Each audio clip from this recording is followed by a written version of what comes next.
Mr. Speaker, let us look at the fiscal outturn for the year 2010. Remember, I indicated that we budgeted for a $20.5 million current account deficit. We ended up with a current account surplus of $1.3 million. We did so by being very prudent in some of our expenditure. Extremely prudent, while being enterprising. When you have a budget, this is why I say a budget gives a targeted set of numbers in relation to certain goals.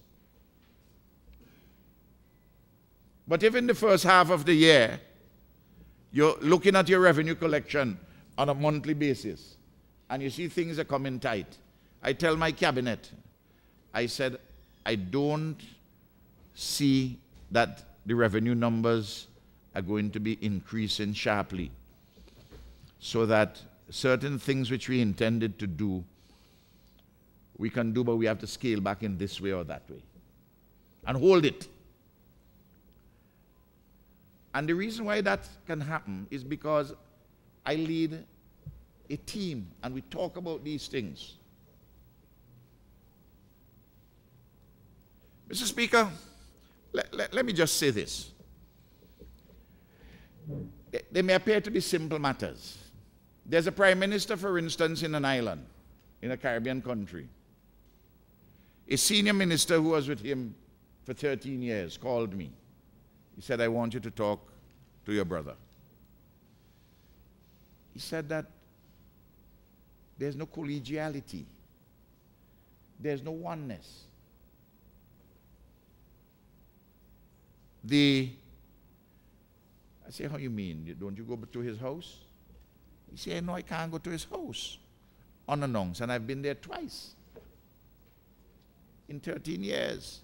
Once for an official function, and once I had to go as a matter of urgency to see him about something.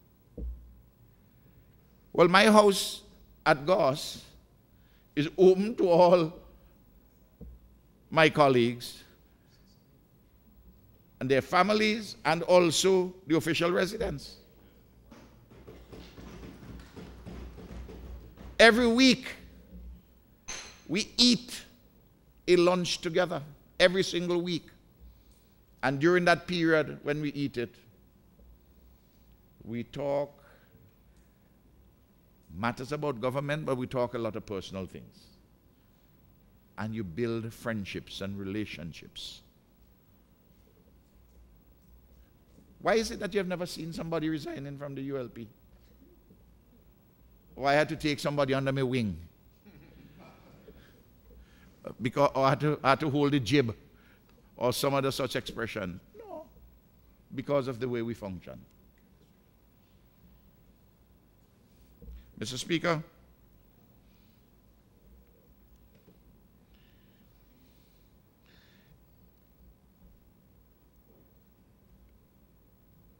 we have a surplus in 2010. So when the Honorable Leader of the Opposition recites that St. Vincent is the only country, St. Vincent and the Grenadines is the only one, along with Antigua, which run a deficit on their budget, you may structure it in a targeted way, but you seek in your application to make sure that it doesn't get away from you.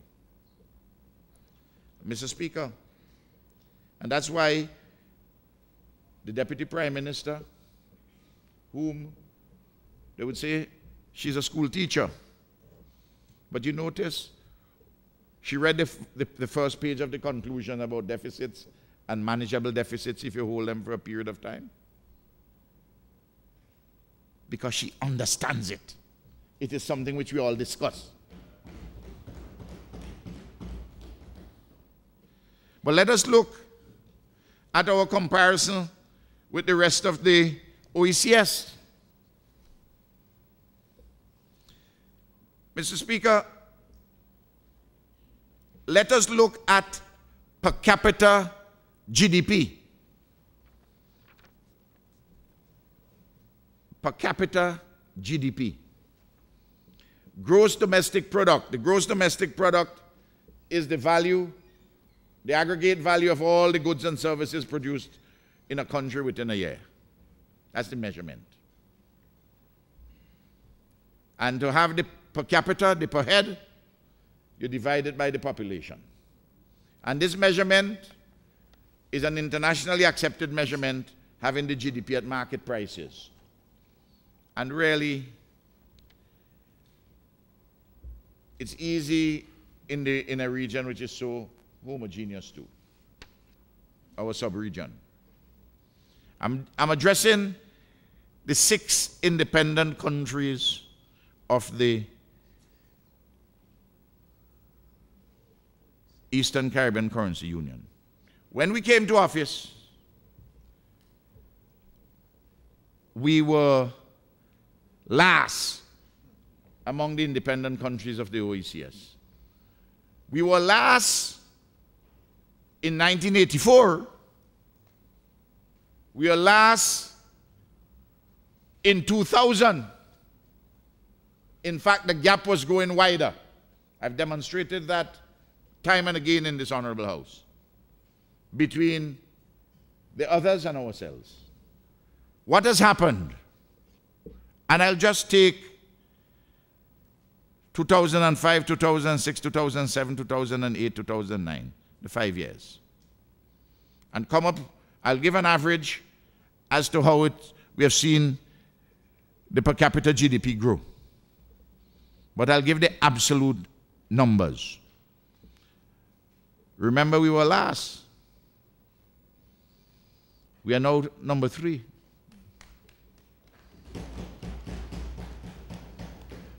Only the high-wage economies of Antigua and Barbuda and St. Kitts Nevis, high-wage tourism economies, are ahead of us. We went past, first of all, Dominica. Then we went past Grenada and St. Lucia. These are the figures.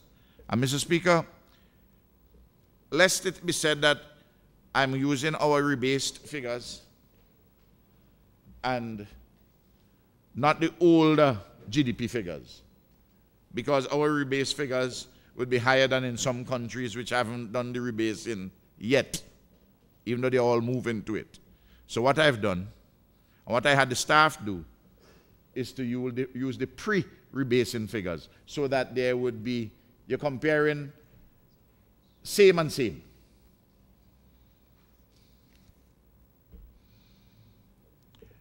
Antigua and Barbuda, for the year 2009, we don't have the figures finalized for 2010 yet.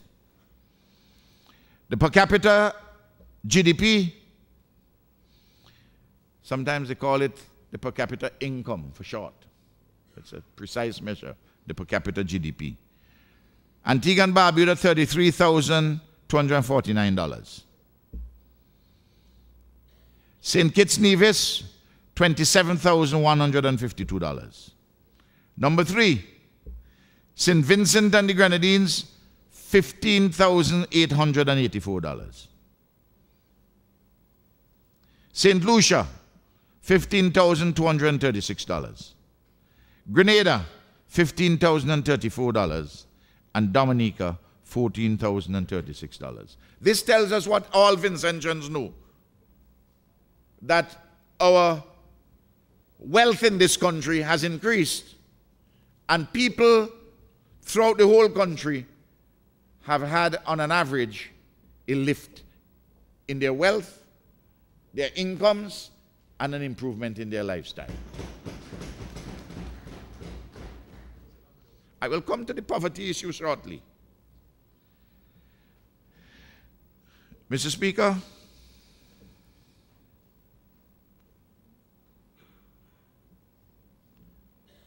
let us look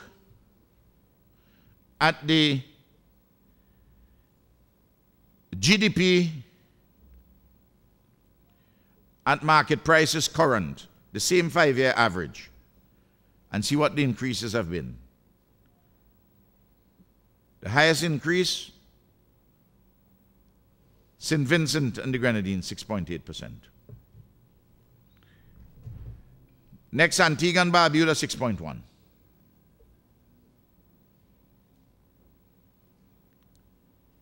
St. Kitts Nevis, 5.7%. And so on. Debt to GDP ratio. I wouldn't use the rebase figures, which show us at 62 point something percent. I want to use the pre-rebase figures to make the comparison again equal across the board.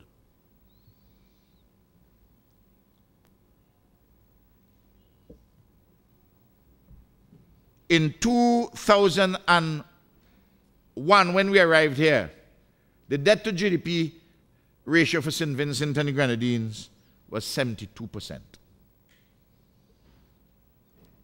In 2009, it was 70.2%. It was less.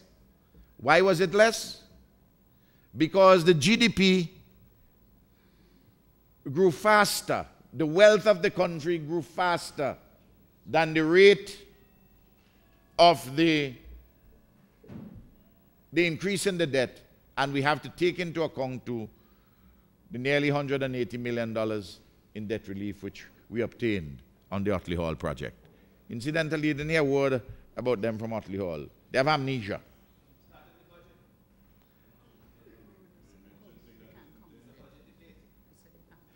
Mr. Speaker, the budget debate, may I borrow?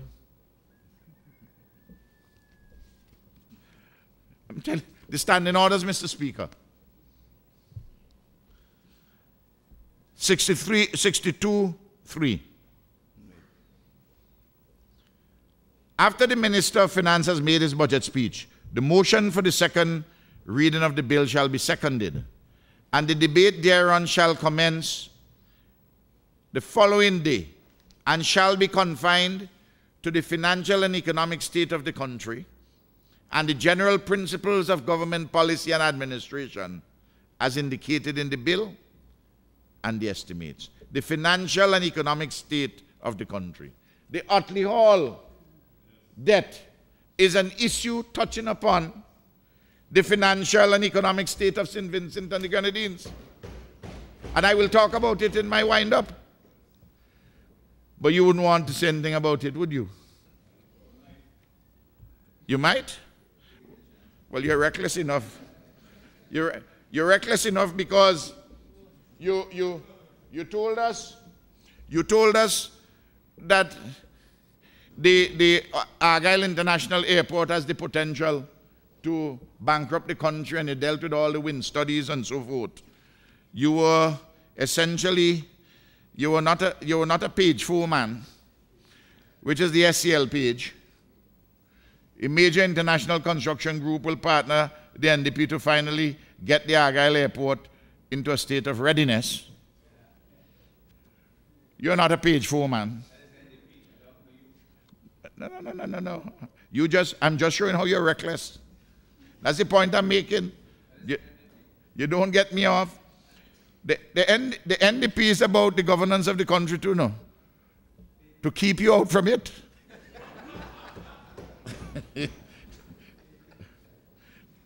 Then I'll go on the infrastructure page 55. I'm not getting distracted. I am a focused man.